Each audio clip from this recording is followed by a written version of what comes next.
Buenos días, buenas tardes, buenas noches, queridas y queridos estudiantes. Pues bien, en este segundo video vamos a platicar de cómo se desarrolla la ADA 2. Sí, vamos a hablar del tema, de qué trata, cuál es el objetivo, cuáles son los recursos a revisar, qué es lo que vamos a entregar y cómo lo vamos a entregar. Pues bien, para ello me voy a la opción compartir. Y me voy al tablero, ¿sí? En este momento estoy en vista de estudiante, por lo tanto lo que yo estoy viendo es lo que ustedes deben ver. Me voy a Cultura Maya B, ¿sí? Escojo la pestaña Unidad 1, voy bajando y me detengo en la sección Recursos 2. ¿Cómo se llama este tema? Introducción de España en Yucatán, los efectos de la conquista en la cultura maya peninsular. Y como podemos bosquejar desde el título, pues vamos a analizar y reflexionar de cuál fue el impacto que reciben la civilización maya, ¿sí? Los grupos mayas de la península ante la inminente llegada y conquista de España sobre la península. Para ello tenemos dos secciones de recursos, el desagregado A y el desagregado B. El desagregado A se titula El encuentro entre dos culturas y el desagregado B, los efectos de la conquista española en Yucatán y por ende en Mesoamérica. Bien, vamos a elegir el primer desagregado, el encuentro entre dos culturas. ¿De qué nos habla este desagregado? Pues nos explica en esta sección una especie de comparación entre lo que sucedió en la conquista de Tenochtitlan o Tenochtitlán comparada con la conquista de la península de Yucatán. En menos de 10 años, Cortés logra la dominación del imperio mexica, apoyado por los demás grupos dominados, ¿sí? Los totonacas, los chichimecas, los tlaxcaltecas, todos esos grupos alrededor.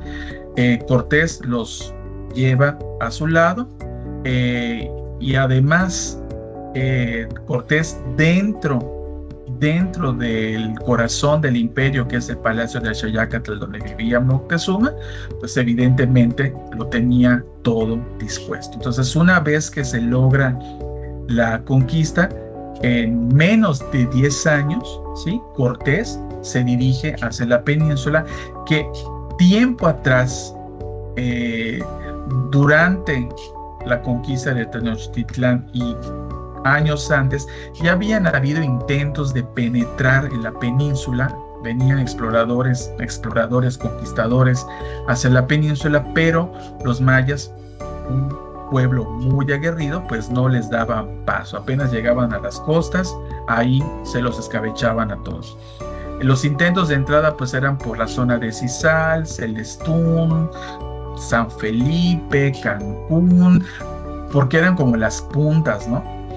Bordeaban la península y atracaban en estas zonas, pero pues apenas se bajaban, ahí se quedaban todos, ¿sí?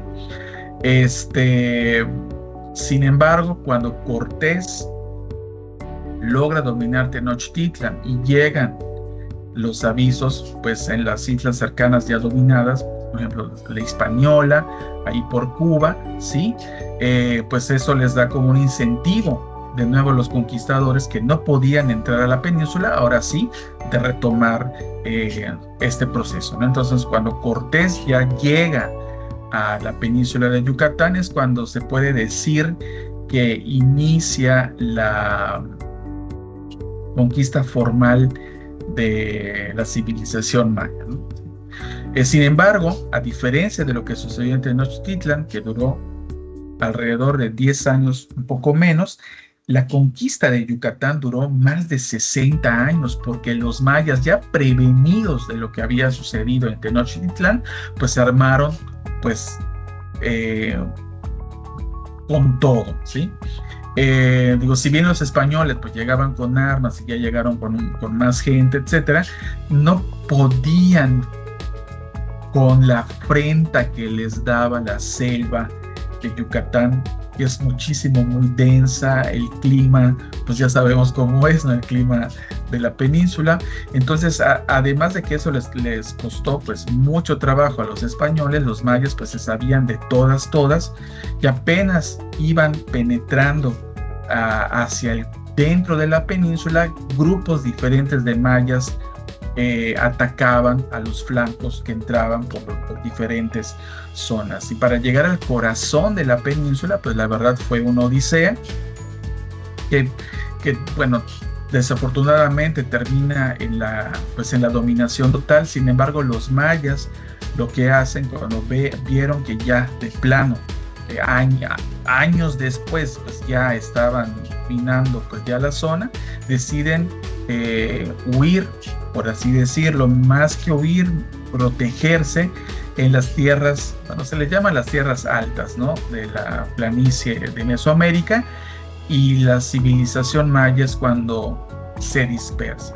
Ante pues esto, pues los españoles pues terminan de dominar a los mayas, pues que quedaron al alcance, y es cuando empieza la colonización de esta zona de América. Bien, entonces lo que vamos a ver en estos recursos es una lectura, ¿sí?, y dos vídeos. Las lecturas que vamos a analizar vienen del libro La colonización de los mayas peninsulares de Sergio Quesada, y solo vamos a leer 2 capítulos. Realmente es algo muy breve, ¿sí? El primer capítulo que vamos a leer se llama Los mayas prehispánicos, de la página 19 a la 33, y El descubrimiento y la ocupación española, de la página 35 y 43. O sea, nos va a hablar don Sergio Quesada de las costumbres que tenían los mayas antes de ser conquistados, ¿sí? Y qué pasa cuando empieza esta conquista. Como es un único texto, es un único libro, pues nosotros vamos a posicionar nuestro mouse aquí, le damos clic, nos lleva al recurso que se abre en una pestaña aparte, y pues vamos buscando el primer capítulo, ¿sí? Está aquí, los mayas prehispánicos. Nos echamos este texto, y el capítulo que sigue es precisamente el que debemos leer, El descubrimiento y la ocupación española, que ese es más corto, ¿sí? Entonces, ya que lo terminamos, o sea, terminamos hasta aquí, hasta la página 46, terminamos de leer, bueno, aquí dice página 1943, yo recomiendo hasta la página 46, digo, ya para finalizar el capítulo completo, y reflexionamos al respecto, ¿sí? Entonces vamos a leer primero estos textos. Lo segundo que vamos a hacer es visualizar un fragmento de un video que se llama El efecto de las guerras de Yucatán, que nos habla justamente de cuáles fueron esas guerras que se sucedieron a partir de la conquista española en la península. No solamente fue el momento de la conquista, sino qué fue lo que pasó después. Porque cuando ya se considera dominada la zona, los mayas, a pesar de estar bajo el yugo de los españoles, ¿sí?, que es cuando se empiezan a adoptar a la fuerza sus costumbres impuestas, ¿sí? 100 años después es cuando viene, ahora sí, la guerra determinante, ¿sí?, de los mayas de ese tiempo. O sea, 100 años después de la llegada de España a la península, los mayas en secreto, en el más profundo secreto místico y espiritual, van desarrollando, no se les apaga la llama, sino que la mantienen totalmente encendida, la mantienen viva para poder retomar, ¿sí?, aunque fuesen añísimos después, ahora sí, reivindicar a su civilización, a la cultura y al pueblo maya, ¿sí? Entonces, lo que vamos a ver en este video, pues es una sucesión, como una tira del tiempo, de cuáles fueron esas guerras que se dieron en la península, desde la conquista hasta un punto específico pues de la historia. Sí, es un video pues prácticamente corto, dura menos de 6 minutos. Es un fragmento porque el video corta, viene así como que corta inmediatamente, ¿sí? Pero pues es un video bastante interesante. Y el segundo está en YouTube, ¿sí? Si no lo pueden visualizar aquí, está el enlace a YouTube. Y el segundo video que vamos a ver se llama Much All Heads. Cuando hablamos lo hacemos una sola vez. Un director europeo, Bert van Weber, ¿sí? En colaboración con una maestra de la UADY, Ana Rosa Duarte, y nos habla en un pasaje hasta cierto, pues basado en hechos reales, es un acto recreado, ¿sí? De la guerra, bueno, no es el nombre correcto, guerra de castas, pero pues le vamos a llamar para el objetivo de ese recurso. Vamos a ver una recreación de un pasaje de lo que pudo haber sucedido durante la guerra de castas que se dio pues aquí en la península. Es un cortometraje documental, ¿sí? Muy interesante. Sí, dura un poquito, casi 37 minutos, pero vale mucho la pena, ¿sí? Está muy bien hecho, está muy recreado y es una cuestión muy dramática. Claro que aquí no lo pintan tan dramático como realmente lo fue. Entonces aquí son 3 recursos: el texto y estos 2 videos, ¿sí? Regresamos a la unidad 1, volvemos a bajar y nos vamos al desagregado B, los efectos de la conquista española en Yucatán. ¿De qué nos habla eso? Pues bueno, una vez que inicia y se da la conquista de España en la península, pues empiezan estos cambios, ¿no? Esos cambios inevitables para la civilización maya, en conocimientos, cultura, también desde el punto de vista social, sociológico, o sea, ¿qué pasaba con ellos? O sea, ¿qué sucedía en esta mezcla inesperada, no pedida, ¿sí? Y que los españoles pues venían a imponer definitivamente, y más allá, tal como sucedió en Tenochtitlan, ¿sí? No solamente era la conquista de la guerra, de los soldados y los que venían a dominar a la fuerza, con violencia, con la espada, sino que estaba la otra conquista que fue la que termina de modelar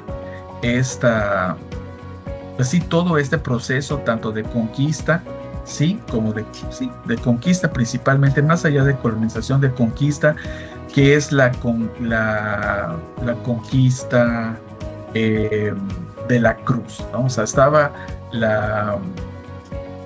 bueno, o sea, así se le llama, ¿no? A estas 2 variantes: la conquista de la espada, los soldados, conquistadores, a la fuerza, violentos, y la conquista de la cruz, que a través del cristianismo y del catolicismo vienen a romper o intentar romper, que eso afortunadamente no sucedió por completo, ¿sí? Vienen a imponer pues al cristianismo y al catolicismo como la religión universal ante una civilización que ya tenía toda una cosmogonía formada, completa, formal, única, ¿sí? De la creación y la visión de las cosas, ¿no? ¿Sí? Entonces eso es lo que más o menos nos habla, vamos a ver en estos recursos. Y para ello vamos a ver un resumen, análisis de un vídeo de una película que se llama La Controversia de Valladolid. Es una película francesa, ¿sí? Aquí está el nombre del director, Jean-Daniel Verheugen, ¿sí? Este es un resumen que nos hace un profesor colombiano, me parece, Omar Botero. Entonces él nos habla de esta película, de qué va, ¿sí? Y de qué es el tema. Pues básicamente nos habla esta película eso se sucedió en la vida real, de cuando los frailes empiezan a darse cuenta del altísimo grado de violencia que los españoles ejercían sobre los grupos mesoamericanos, ¿sí? Que ya caían en misoginias, era una violencia excesiva, esclavitud, te uso y te tiro, es una cosa así espantosa que sucedía pues en toda Mesoamérica, incluyendo México y la península de Yucatán. Pues los frailes españoles pues ya le van diciendo a la corona española: oye, ¿sabes qué? Estás haciendo tu conquista, no me opongo a eso, pero está pasando esto a otro, ¿no? Entonces, cuando ya empieza a ser pues escandaloso, que ya se estaban pasando de por sí la conquista era violenta, violentísima, pero cuando ya estaba sucediendo esos genocidios espantosos, es cuando se hace como una especie de, pues, no cónclave, ¿sí? Pero es una especie como de junta que se llama la controversia de Valladolid, porque justamente sucede en Valladolid, España, donde se habla de este tema y se crea un documento en donde se indica los derechos que los españoles deberían, que los indios o los indígenas deben de tener y que los conquistadores españoles deben respetar, ¿no? Bueno, que al final, bueno, esto ayuda pues para que la violencia frene un poco, no totalmente, pero sí para que se den cuenta que lo que estaban haciendo no era mal, era una cosa peor, ¿sí? Entonces este maestro nos hace un resumen de esa película y nos presenta justamente el momento en el que se realiza esta junta y se exponen esas situaciones, ¿sí? 22:43. Sí, necesito que por favor la vean. No es la película, sí, la película sí está disponible, pero no vamos a ver la película, solamente este resumen, y vamos a leer este texto muy interesante, ¿sí? Que se llama Los indígenas en la nueva sociedad colonial, donde esos dos autores, Domínguez y Carrillo, hacen como un compilado de qué era lo que los españoles, a través de un documento o de varios documentos, indican que deben de... O sea, ¿cuál es el permiso de forma divina España tiene para llegar a tierras que no le pertenecían a España y bajo el permiso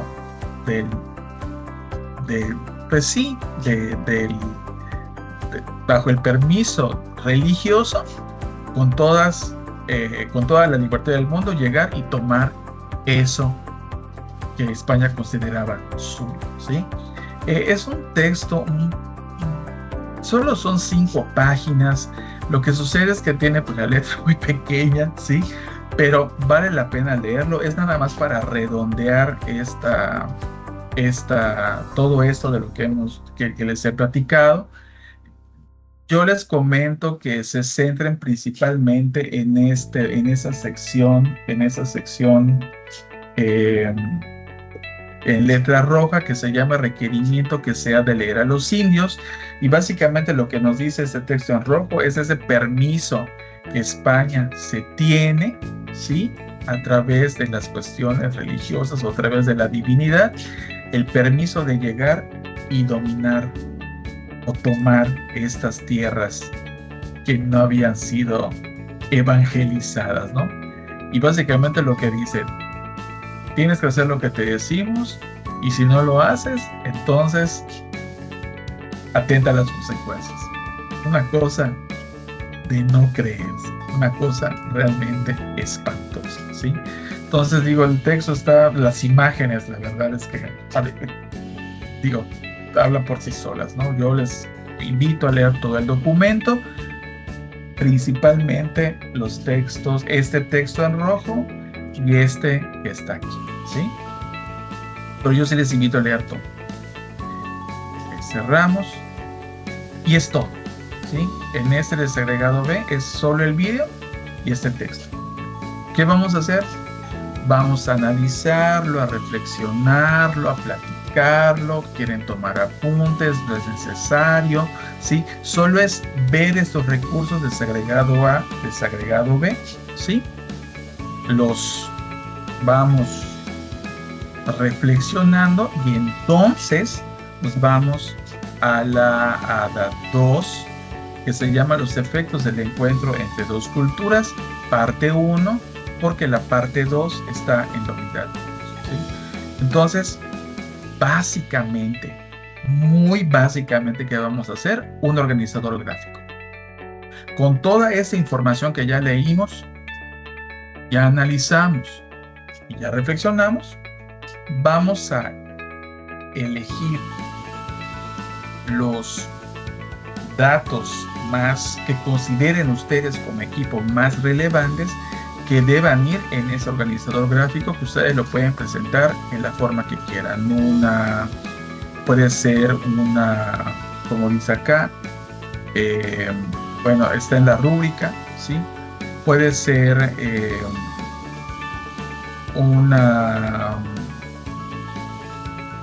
puede ser una plantilla única, lo pueden hacer en varias plantillas. Quieren agregarle imágenes, puede ser totalmente interactivo. Es a gusto del cliente. Si ustedes solo necesito que sea un organizador gráfico, imagínense que ese organizador lo van a presentar ante un grupo de expertos, ¿sí? Del tema, y ustedes pues, o más bien, sí, a un grupo de gente que quiera conocer el tema, y ustedes expertos van a exponer esta información. Pueden pensar también que se va a exponer en un museo, ¿sí? Ante un grupo de turistas, ¿sí? Estamos buscando financiamiento para una investigación. Vamos a pensar y se lo presentamos a posibles inversionistas. Vamos a pensar un poco elevado de que si yo lo fuera a presentar así, ¿cómo tendría que ser mi organizador gráfico? ¿Sí? ¿Qué tan llamativo, qué tan atractivo, qué tanta información debe de tener, qué tan visualmente impactante debería de ser? ¿Sí? Aquí la creatividad está totalmente abierta, ¿sí? Y complementamos este organizador con el correspondiente foro. Entonces aquí nos dice, para el organizador gráfico, solo vamos a trabajar con el desagregado A, ¿sí? De hecho, aquí lo dice: de manera colaborativa, lean y visualizan los recursos del desagregado A. Aquí tienen de todas formas el enlace. Acuérdense, es leer el texto de Sergio Quesada, ver el video de las guerras de Yucatán y el video sobre la guerra de Gaza. Se abre una pestaña separada. Entonces vemos los recursos del desagregado A, estos recursos, ¿sí? Tomamos la información que consideremos valiosa y se hace el organizador gráfico, que vamos a compartir a través de un enlace, ¿sí? O sea, no vamos a subir el organizador gráfico como tal en la plataforma. Me van a compartir un enlace y ese enlace es lo que vamos a pegar. Ahorita les voy a mostrar cómo, ¿sí? Sí, aquí están las generalidades, ¿no? El organizador gráfico debe estar en formato de imagen. Necesito que sea en formato de imagen y se comparta a través de un texto en línea, ¿sí? Pueden usar la aplicación que quieran, Geniali, Canva, PowerPoint, el que deseen, ¿sí? Nada más sí les pido que si van a usar imágenes, que sí traten de que sean recursos de uso libre, ¿sí? Por favor, ahí está la Wikimedia. Yo sí les recomendaría que sean imágenes de uso libre. En la Wikimedia pueden encontrar bastante información, ¿sí? Si van a usar imágenes de alguna otra página, sí, por favor, tendrían que agregarlo en las referencias, ¿sí? La tipografía puede ser la que la plantilla les ofrezca, pero puede ser la que ustedes quieran, pero que sea legible y en formato script. ¿A qué me refiero con formato script? Que sea letra de molde, que se pueda leer bien, ¿sí? Nada de cursivas ni manuscritos, ni letras voladas, nada, o sea, letra escrita, ¿sí? La que ustedes quieran. ¿Cuál es el contenido del organizador? Un bosquejo de los elementos que intervinieron en el proceso de conquista de la península de Yucatán, ¿sí? Para ello debemos mostrar los puntos más relevantes extraídos de los recursos propuestos y nos vamos a apoyar en nuestras propias reflexiones. Es decir, en el organizador gráfico debe haber dos tipos de información: la de los recursos y sus propias reflexiones. ¿Okay? Acá dice que no hay una cantidad de información a integrar, solo debe ser la información suficiente que ustedes consideren. Acuérdense de los ejemplos, de quién se lo queremos mostrar: a un grupo de expertos, futuros inversionistas porque queremos hacer una investigación, a un grupo de turistas, lo vamos a exponer en un museo, en una convención, ¿sí? Pensando en eso, ¿qué tipo de información debería contener mi organizador gráfico, ¿sí? Y qué tanta interacción, creatividad, impacto visual debería tener. Las referencias, pues digo, salvo lo de las imágenes que les dije, las referencias solo son estas, las vamos a copiar y las vamos a pegar en el organizador. Aquí les digo que debe ser en una letra más pequeña que la del texto general, ¿sí? Pero que estén allá, o sea, que se vean. Y lo mismo con los datos técnicos del organizador. Como no vamos a tener portada, sí necesito que mencionen el nombre de la asignatura, el nombre de la hada. Aquí no lo dice, pero hay que poner qué unidad es, el nombre del profe, ¿sí? El nombre del equipo y la fecha de entrega, que es el 1 de julio. En este caso, por los días que acaban de pasar, les estoy otorgando unos días adicionales para la entrega, ¿sí? Que va a ser el martes 1 de julio, ¿sí? Antes de las 12 de la noche. Lo mismo, tanto la tipografía de los datos técnicos como de las referencias deben ser en letras pequeñitas, ¿sí? O sea, que no dominen ni se comparen con el texto principal, pues que es la información del organizador. Si ustedes sienten que, como ya les comenté, ¿no? Si sienten que es mucha la información y no dan una sola plantilla, pueden utilizar dos o más. Pueden usar el formato que deseen, un biombo, un tríptico. No les digo que hagan como una presentación. Pudiera ser, pero yo preferiría que se quede como en un tipo infográfico, ¿sí? Puede ser que deseen. Si ustedes me dicen, maestro, hicimos un PowerPoint, está perfecto, pero piensen a estos grupos de gente de a quién se lo quieren presentar, ¿ok? Bueno, lo único es que necesito que para este fin esté en formato de imagen, ¿sí? Muy bien. Otra cosa, yo preferiría que suban este organizador en el Google, en el OneDrive, ¿sí? Porque pues ese es como que nuestro recurso principal, pero si lo quieren subir a otra plataforma, la única segunda plataforma que yo preferiría que usen es Google Drive, ¿sí? Primer lugar OneDrive, segundo lugar Google Drive, ¿ok? Lo sube la misma persona que subió la ADA 1 y tienen hasta el martes 1 de julio. ¿Qué califico? El uso de los recursos. ¿Cómo lo voy a saber? Pues porque se debe notar la información de esos recursos en el organizador gráfico, su participación en el foro, que ahorita lo vamos a ver, y obviamente el diseño, contenido y entrega en tiempo del organizador gráfico solicitado, ¿sí? Había un dato más que quería platicar con ustedes. ¿Cómo se sube? ¿Sí? Tomo la imagen ya del organizador, lo subo al OneDrive, me van a generar el enlace, ¿no? Compartir archivo, vamos a añadir envío, ¿sí? Y en esta sección es donde vamos a pegar el enlace, ¿sí? No lo vamos a subir acá porque eso es para archivos, ¿sí? En esa sección donde dice texto en línea, texto en línea, allá, aquí, vamos a pegar ese enlace. Y ya lo subo. ¿Okay? Muy bien.